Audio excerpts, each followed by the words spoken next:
नमस्कार। देश की बात में हाजिर हैं। रेड अलर्ट, ऑरेंज अलर्ट ऐसी चेतावनियां हैं जिनसे हमारे राज्य जूझ रहे हैं। बारिश की चेतावनी अगर आपको बता दें कौन कौन से राज्यों पर आज है। हिमाचल प्रदेश रेड अलर्ट है, वहां पर मूसलाधार बारिश वहां के लिए। उत्तराखंड में भी रेड अलर्ट है, मूसलाधार बारिश वहां के लिए अनुमान कहा गया है। पंजाब ऑरेंज अलर्ट पर है, भारी बारिश। हरियाणा ऑरेंज अलर्ट पर है, भारी बारिश। गुजरात में भी ऑरेंज अलर्ट है, भारी बारिश। और पूर्वी राजस्थान के लिए भी ऑरेंज अलर्ट है मौसम विभाग की तरफ से, यहां पर भी भारी बारिश है। तो कल ये आपने तस्वीरें देखी किस तरह से उत्तर भारत के कई राज्य इसकी चपेट में हैं। कल हिमाचल से भयावह तस्वीरें आ रही थी, हमने सबने देखी थी। पंजाब हरियाणा में शहरों कॉलोनीज में पानी भरा हुआ था। दिल्ली में यमुना खतरे के निशान से ऊपर बह रही है। तो आज उत्तराखंड से चिंताजनक तस्वीरें आई हैं। मौसम विभाग ने अगले 5 दिनों के लिए चेतावनी जारी कर दी है। सभी 13 जिलों में 11 जुलाई और 12 जुलाई के लिए रेड अलर्ट जारी किया गया है। वहीं 13 से 15 जुलाई तक के लिए भारी और बहुत भारी बारिश की चेतावनी है। उत्तरकाशी के चमोली की तस्वीरें देख रहे हैं। यहाँ पे एक एक्सीडेंट भी हुआ है, जमीन धंसने से 4 लोगों की मौत हो गई। भूस्खलन की चपेट में गाड़ी आ गई जिसमें 4 यात्रियों की और मृत्यु हो गई और 7 घायल हो गए हैं। और ये तस्वीरें आप चमोली की देख रहे हैं। और आइए आगे बढ़ते हैं, हरिद्वार पर अब नजर डालते हैं। ये रेस्क्यू ऑपरेशन जो वहां पर चला, और हरिद्वार के सिडकुल से एक वीडियो सामने आया है जिसमें कबाड़ी के कई डिब्बे पानी के तेज बहाव में बह गए हैं।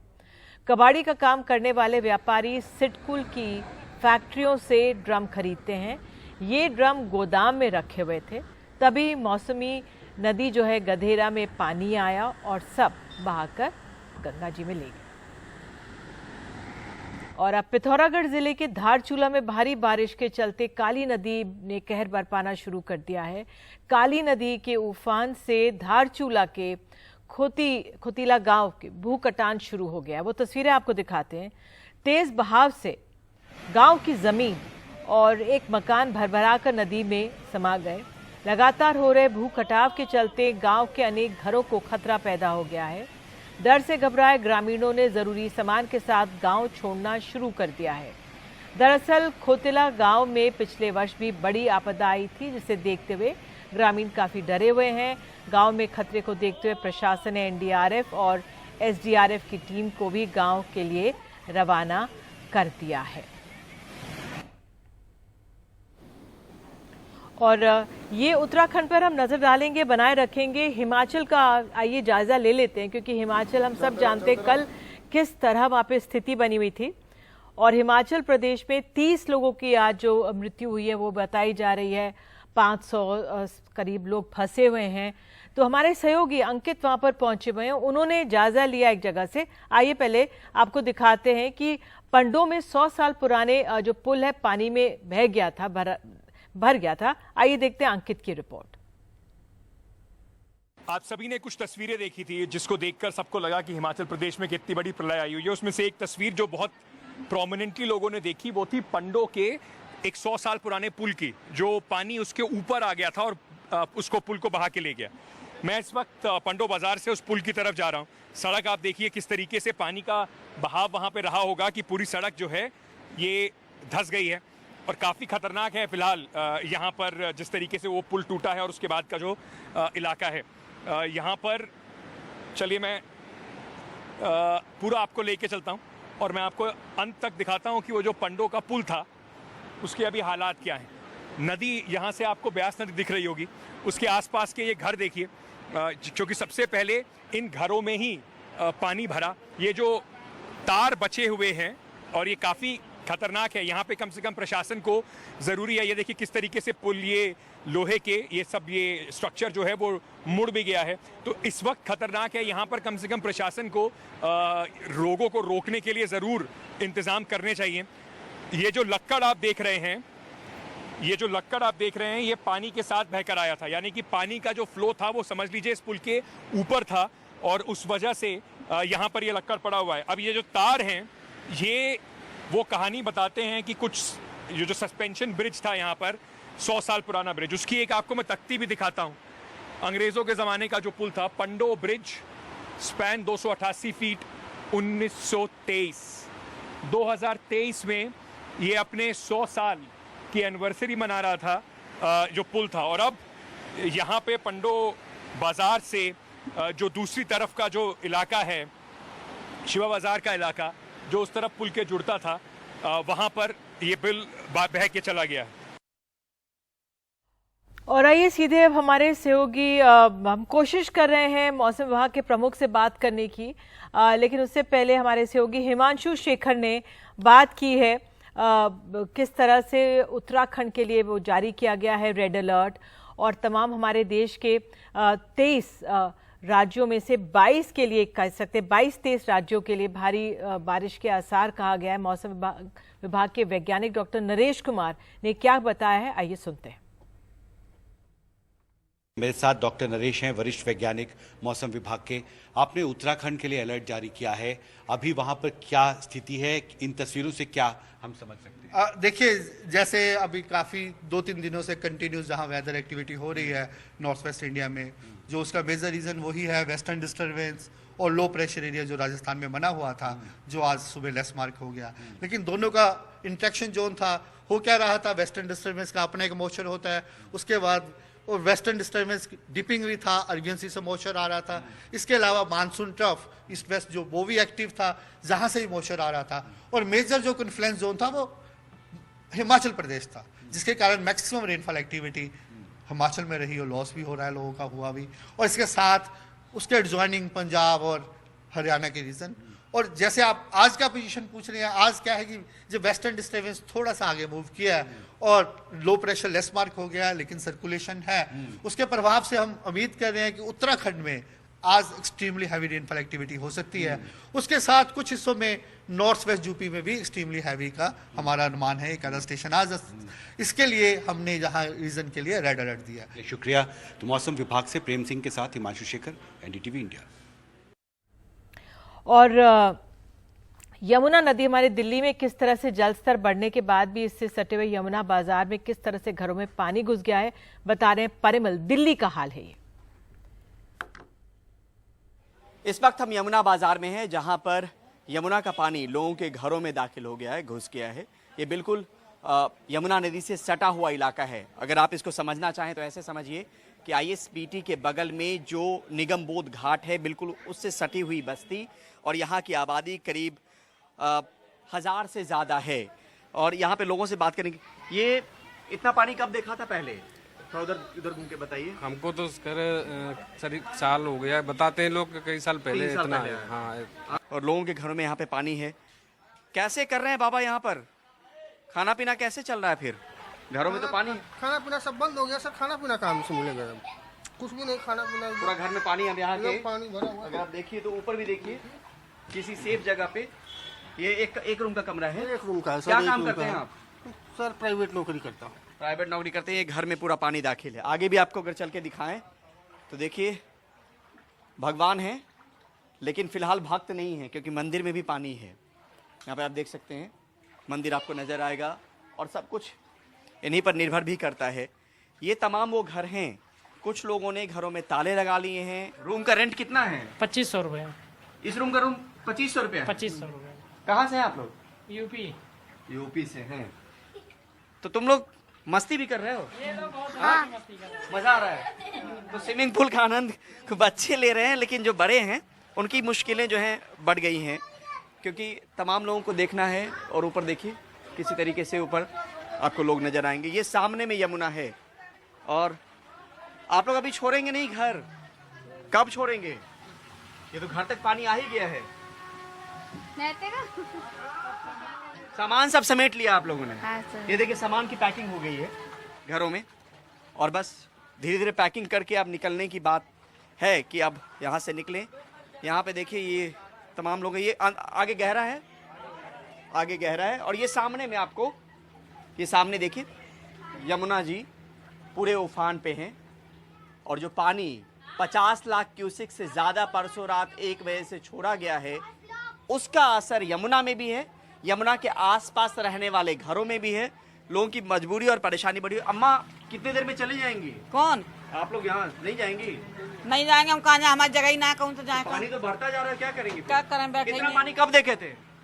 इतना पानी कितना दिन बाद देखे? अरे बहुत बहुत आओ, पानी तो यहाँ तक आया है, मैंने तो काफी देखा है। दौरा हो रहा है, मीटिंग हो रही है, परेशानी को लेकर इंतजाम किए जा रहे हैं, लेकिन फिलहाल जो हाल है इस जगह का, वो हाल आपको देखते बनता है। और यहाँ पर आप इस तरफ आप दिखाइए कि ये लोग जो हैं वो किसी तरीके से यहाँ पर अभी भी फिलहाल मौजूद हैं, जिनके घरों में पानी है। नई दिल्ली से कैमरा पर्सन मनोज ठाकुर के साथ परिमल कुमार, एनडीटीवी इंडिया। तो ये हम देखते हैं जमीन पे कैसी परिस्थितियां बनी हुई। मृत्युंजय महापात्रा, महानिदेशक मौसम विभाग, भी हमारे साथ जुड़ गए। बहुत बहुत धन्यवाद सर जुड़ने के लिए। इस तरह से मौसम के हालात क्यों बिगड़े हुए हैं, तमाम एक्सप्लेनेशंस हैं, लेकिन हम क्या इसके लिए तैयार थे, जरा एक्सप्लेन कीजिए। जो सीवियर वेदर इवेंट्स हम लोग देखे हैं लास्ट 3 to 4 डेज में, इसके वजह ये रहा कि एक वेस्टर्न डिस्टर्बेंस मॉनसूनल सर्कुलेशन के साथ इंटरेक्शन हुआ और इसमें heavy to extremely heavy rainfall record किया गया। Jammu and Kashmir, Himachal Pradesh, Uttarakhand, Punjab, Haryana, east Rajasthan. और अभी जो हालत है इसमें जम्मू एंड कश्मीर, पंजाब, हरियाणा, हिमाचल प्रदेश क्लियर हो चुका है। अभी जो एक्टिविटी चालू है वो है उत्तराखंड और वेस्ट उत्तर प्रदेश, जहां सबसे ज़्यादा एक्टिविटी हो रहा है। हम रेड कलर वार्निंग दिए हैं, heavy to extremely heavy rainfall record हो रहा है और होने वाला है आज भी। और ये जो स्थिति है इसमें फ्लैश फ्लड भी हो सकता है और लैंडस्लाइड भी हो सकता है हिली एरिया में, और अर्बन एरिया में अर्बन फ्लडिंग सिचुएशन हो सकता है। और कंटिन्यूस बारिश की वजह से रिवर एंड फ्लडिंग भी देखने को मिल रहा है। और पॉइंट ये है, क्या ये सडन, ये ऑल ऑफ ए सडन नहीं है। मैं आपको इन्फॉर्म करना चाहता हूँ, 5 तारीख से हम इसको डिटेक्ट किए थे और इन्फॉर्मेशन दिए थे कि ऐसे एक इंटरेक्शन होने वाला है वेस्टर्न डिस्टर्बेंस और मानसूनल सर्कुलेशन के साथ, जिसके प्रभाव में heavy to very heavy rainfall north west India में होने वाला है। और सबसे ज़्यादा इंटेंसिटी 9 तारीख और 10 तारीख को होगा।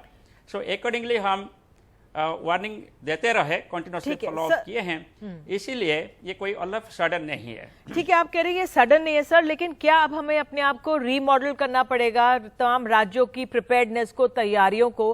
क्योंकि हम सब जानते हैं ग्लोबल वार्मिंग हो रही है, लेकिन इस तरह की जो इतना परिस्थितियां बनी हैं, राज्य सरकारें अपने आप को सक्षम या तैयारी कर लें, क्या कहेंगे आप? जैसे इंडिया प्रोग्रेस कर रहा है, इसका सोशियो इकोनॉमिक एक्टिविटी पे भी प्रोग्रेस हो रहा है। इसलिए ज़्यादा तक हमारा जो इंफ्रास्ट्रक्चर है, प्रॉपर्टीज़ है, वो एट स्टेक हो जाते हैं जब भी कोई डिजास्टर सिचुएशन डेवलप होता है, जैसे कि मानसून सीजन में हो या कोई साइक्लोन सीजन में हो। सो इसके लिए हमको तैयारी करना पड़ेगा। और सबसे बड़ा तैयारी होता है कि हमारा डिजास्टर रेस्पॉन्स। और ओवर द ईयर्स आप देखेंगे, जैसे ही एक एपिसोड 2013 में हुआ था, जबकि आपको याद होगा कि 4000 जैसे लोग मृत्युवरण कर लिए थे, मगर अभी ऐसा स्थिति नहीं है। आपका disaster management act, disaster management plan और early warning system, preparedness, prevention, mitigation action में बहुत सारे सुधार आए हैं। मगर हमारा प्रोग्रेस को देखते हुए और भी कंटिन्यूसली हमको प्रोग्रेस करना पड़ेगा हमारा अर्ली वार्निंग सिस्टम के साथ साथ प्रिपेयर्डनेस, प्रिवेंशन, मिटिगेशन एक्शन में। और इसके साथ साथ जैसे पॉपुलेशन बढ़ रहा है, अर्बन एरिया में पॉपुलेशन ज़्यादा बढ़ रहा है, अर्बन एरिया में रेनफॉल का इम्पैक्ट भी ज़्यादा होता है, क्योंकि डेंस पॉपुलेशन है, कंक्रीट स्ट्रक्चर है, रन ऑफ के लिए जगह नहीं होता है, इसलिए अर्बन फ्लडिंग का प्रोबेबिलिटी बहुत बढ़ जाता है। और तीसरा बात है कि जो क्लाउड बर्स्ट सिचुएशन है, ये भी हिली एरिया में क्लाउड बर्स्ट सिचुएशन देखने को मिलता है। और इससे सभी ऊपर जो क्लाइमेट चेंज की बात आपने किया, क्लाइमेट चेंज की वजह से ऑल ट्रॉपिकल कंट्रीज में frequency, duration, intensity of heavy rainfall बढ़ रहा है और रेनी डेज कम हो रहा है, मगर total amount rainfall short duration में हो रहा है, इसलिए फ्लड का प्रोबेबिलिटी ज्यादा बढ़ जाता है। इंडिया ट्रॉपिकल कंट्री होते हुए सर मैं आपसे एक चीज पूछना चाह रही थी सर जी, हम मौसम विभाग, आप लोग प्रिडिक्ट कर सकते हैं क्या हमारी अब सरकारों को समय आ गया है कि जो भी हम कंस्ट्रक्शन करते हैं उस पे जो भी हमारे मानदंड हैं उनको फॉलो करें? क्योंकि हम जिस तरह से पहाड़ों को दरकता हुआ देख रहे हैं, क्योंकि अब मौसम पे तो आप कंट्रोल नहीं कर सकते, लेकिन अगर वृक्षों का रोपण होगा, पेड़ लगाए जाएंगे, तो जिस तरह से परिस्थितियां देख रहे हैं हम, उत्तराखंड कहें या हम हिमाचल प्रदेश कहें या हम अपने शहरों की भी बात करें, सीमेंट की पूरी इमारतें बन गई हैं, क्या अब इसके लिए एक रेड अलर्ट है हम सबके लिए, जो ये हम जिससे हम सब गुजर रहे हैं? जी, आपने सही बताया। इसके लिए तो गवर्नमेंट की तरफ से जो पॉलिसी हो रहा है, और इंडिविजुअल लेवल पे भी हमको ये पॉलिसी को अपनाना पड़ेगा कि कैसे हम रेसिलिएंट इंफ्रास्ट्रक्चर डेवलप करें, disaster resilient infrastructure. Government of India भी इसके ऊपर काम करे, और इंडिविजुअल लेवल पे भी हम बहुत कुछ कर सकते हैं। जैसे हमारे हाउस हो, कि हमारा इंडस्ट्री हो, कि हमारे रोड्स हो, ये सभी को हम ऐसे रेसिलिएंट बनाए जैसे कोई भी डिजास्टर सिचुएशन में वो सर्वाइव करे, और इसके बाद डिजास्टर जाने के बाद भी बहुत लिमिटेड टाइम पर हमारा फिर सोशियो इकोनॉमिक एक्टिविटी चालू रहे। सर, एक अंत में, क्योंकि हमने हिमाचल प्रदेश में देखा और उत्तराखंड में भी हम देख रहे हैं, टूरिस्ट सीजन है ये, क्या आप लोगों को कहेंगे कि इस समय जरा अपना ट्रैवल के जो भी प्लान्स हैं वो फिलहाल रोक देने चाहिए कुछ दिनों के लिए? पास्ट 3 ईयर्स आप देखेंगे कि इंडिया मेट्रोलॉजिकल डिपार्टमेंट एक सिंपल फोरकास्ट नहीं दे रहे, इसको हम इम्पैक्ट बेस्ड फोरकास्ट बोलते हैं। कि कैसे हम बारिश होगा ऐसे नहीं बोल रहे हैं, सिर्फ हम ये बोल रहे हैं कि बारिश की वजह से क्या होने वाला है, फ्लैश फ्लड कहाँ होगा इसका जानकारी दे रहे हैं, लैंडस्लाइड का पॉसिबिलिटी कहाँ पर है इसका जानकारी दे रहे हैं, कौन सा टाउन्स और स्लम एरिया की दूसरा एरिया प्रभावित होगा, एग्रीकल्चर फील्ड कैसे प्रभावित होगा, ये जानकारी दे रहे हैं। इसीलिए हर व्यक्ति विशेष को क्या एक्शन लेना है इसका भी सजेस्टेड एक्शन हम लिखते हैं। हम जैसे ये पहले बोल रहे थे कि हिली एरिया में लोग ट्रैवल ना करें, अभी जो उत्तराखंड का स्थिति है, लोग यथासंभव बाहर न जाए, सुरक्षित स्थान पे रहे, क्योंकि ये बारिश की वजह से different types of disaster situation develop हो सकता है। सर, अंत में मैं कोई कर रहा है एसेंशियल स्थिति में, बिल्कुल अंत में मैं उत्तराखंड के लिए पूछना चाहती हूँ, क्या आप एडवाइस देंगे, आप क्या एडवाइस देंगे प्रशासन को भी और लोगों को भी उत्तराखंड के लिए? उत्तराखंड के लिए हम यही बोलना चाहता हूं कि ये जो एपिसोड चल रहा था, अभी उत्तराखंड के ऊपर इससे सबसे ज़्यादा इम्पैक्ट है आज, और कल भी इसका इम्पैक्ट रहेगा। 11 तारीख 12 तारीख ये 2 दिन के लिए हम वार्निंग दिए हैं उत्तराखंड के लिए, heavy to extremely heavy rainfall हो सकता है। इसलिए जो लोग हैं वो सावधान रहिए, बाहर मत घूमिए, आवश्यक नहीं है तो बाहर नहीं जाना चाहिए, और स्पेशली हिल एरिया को, किनारे के पास, नदियों के पास, पहाड़ों के पास नहीं जाना चाहिए। बहुत बहुत धन्यवाद सर। गुजब में बिलीव मत करिए, जो सटीक सूचना दिया जा रहा है इसको बिलीव करिए। बिल्कुल, आपने इतनी अहम जानकारियां दी हैं, इसके लिए बहुत बहुत धन्यवाद जुड़ने के लिए एनडीटीवी इंडिया से। और अब हमारे साथ उत्तराखंड के डीजीपी अशोक कुमार जुड़ गए। बहुत बहुत धन्यवाद सर जुड़ने के लिए। अभी आप सुन रहे थे, उत्तराखंड के लिए मौसम विभाग कह रहा है कि आज और कल बहुत चिंताजनक स्थिति हो सकती है, हेवी रेनफॉल की बात है, रेड अलर्ट है। आप लोगों की तरफ से क्या तैयारी?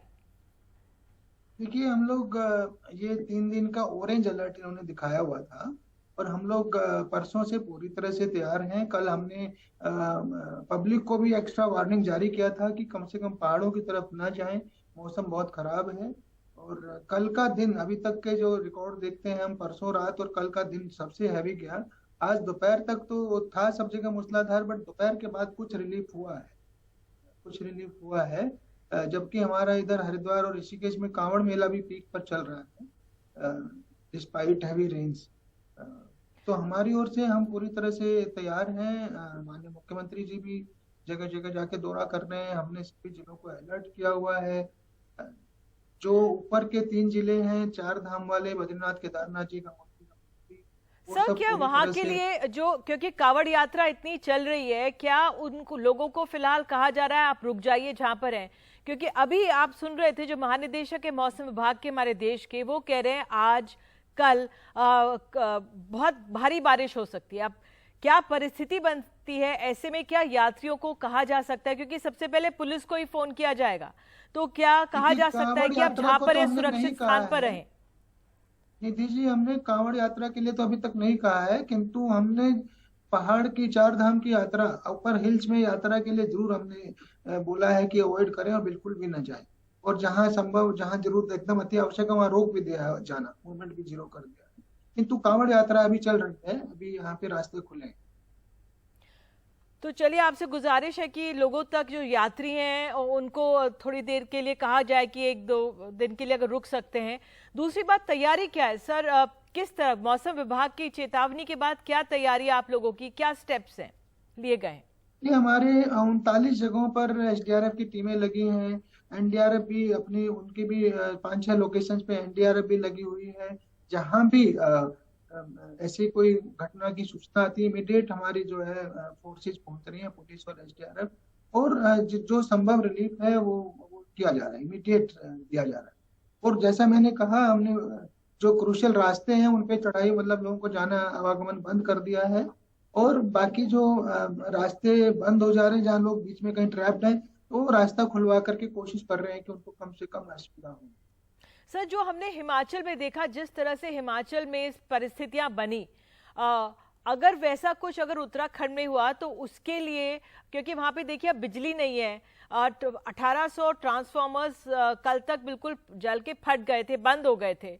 तो वैसी अगर परिस्थितियां बनी, बिजली चली गई, लोगों के फोन चार्ज नहीं हो पाए, कटाव हो गया, तो पर्यटक बिल्कुल होंगे कितनी जगहों पर, उस लिहाज से क्या तैयारी? देखिए, हमने तो अपील की है, कल ही जारी कर दी थी कि पहाड़ों की तरफ बिल्कुल रुख ना करें, और 13 तक मौसम विभाग की वार्निंग है, तो 13 तक यात्रा अवॉइड करें। अब पुनः आपकी चैनल के माध्यम से अपील कर रहे हैं कि हिल्स में, उत्तराखंड के हिल्स में 13 तारीख तक यात्रा का बिल्कुल प्लान ड्रॉप कर दें, और हम अपनी ओर से भी लोगों को ऊपर जाने से रोक रहे हैं। बिल्कुल। तो आप हमारे साथ जुड़े हैं, बहुत बहुत धन्यवाद अशोक जी, और आपने तमाम जानकारियां दी कि किस तरह से तमाम टीम्स हैं, लेकिन फिलहाल चिंताजनक स्थिति बनी रहेगी, उत्तराखंड पर नजर बनी रहेगी। एक छोटा सा ब्रेक ले लेते हैं हम लोग, और ब्रेक के बाद लौटेंगे और खबरों के साथ।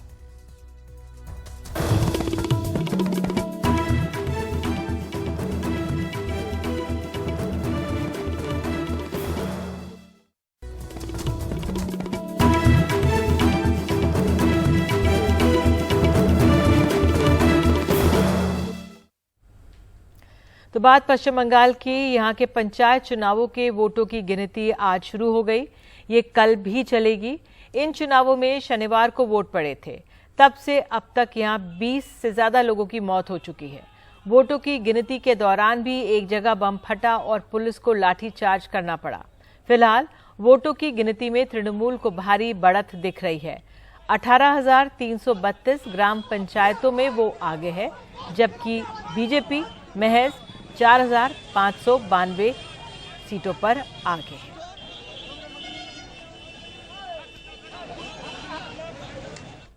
और बेंगलुरु से खबर आ रही है, यहाँ पे एक डबल मर्डर की एक चौंकाने वाली जानकारी मिली है। एरोनिक्स एंटरटेनमेंट इंटरनेट कंपनी के एमडी और सीईओ की हत्या कर दी गई है। बेंगलुरु के अमृतहल्ली के पास एमडी फणींद्र सुब्रमण्या और सीईओ वीणु कुमार की हत्या का इल्जाम फेलिक्स नाम के एक पूर्व कर्मचारी पर लगा है। बताया जा रहा है कि फेलिक्स तलवार और एक धारदार हथियार लेकर दफ्तर में दाखिल हुआ और उसने दोनों पर हमला किया। दोनों की जान चली गई है। हमारे सहयोगी नेहाल किदवई और जानकारी दे रहे हैं। ये क्या डिटेल्स मिल पाई है नेहाल? देखिए, जो जानकारी पुलिस की तरफ से मिली है उसके मुताबिक तकरीबन 4 बजे के आसपास जो आरोपी है ये एक तलवार और एक धारदार हथियार के साथ उनके घर पे दाखिल हुआ, जो कि दफ्तर भी है और कई बार वो दफ्तर का भी काम वहां से करते थे ये और साथ में बैठे थे। उसी वक्त उस घर में वो दाखिल हुआ और उसके बाद उसने ताबड़तोड़ हमला कर दिया। और जब पुलिस को सूचना दी गई, जब तक अस्पताल ले जाया गया, तब तक दोनों ने दम तोड़ दिया था। तो इसमें वीणु कुमार सीईओ हैं और सुब्रमण्यम मैनेजिंग डायरेक्टर हैं इस कंपनी के। तकरीबन 1 साल पुरानी इंटरनेट सर्विस प्रोवाइड के लिए जो सॉल्यूशन प्रोवाइड करती है, यानी कंपोनेंट से जुड़ी कंपनी है। जो जानकारी बिल्कुल नेहाल, आपकी आवाज कट कट कर आ रही है, लेकिन फिलहाल बिल्कुल बेहद हैरान करने वाली खबर है किस तरह से एक कंपनी के पूर्व कर्मचारी ने कंपनी के एमडी और सीईओ की हत्या कर दी है। और अब बात मध्य प्रदेश की करते हैं। सिद्धि कांड को लेकर मध्य प्रदेश की 15वीं विधानसभा के आखिरी यानी मानसून सत्र के पहले दिन ही खूब हंगामा हुआ।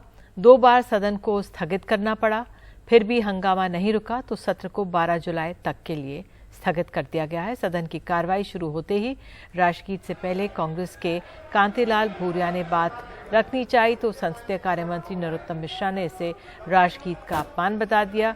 शून्यकाल में फिर मामला उठा, सदस्य वेल में आ गए, लेकिन उसके बाद फिर स्थगित हो गई कार्रवाई। दिल्ली मेरठ एक्सप्रेसवे पर एक स्कूल बस के ड्राइवर की गलती से एक पूरा परिवार सड़क हादसे में मारा गया।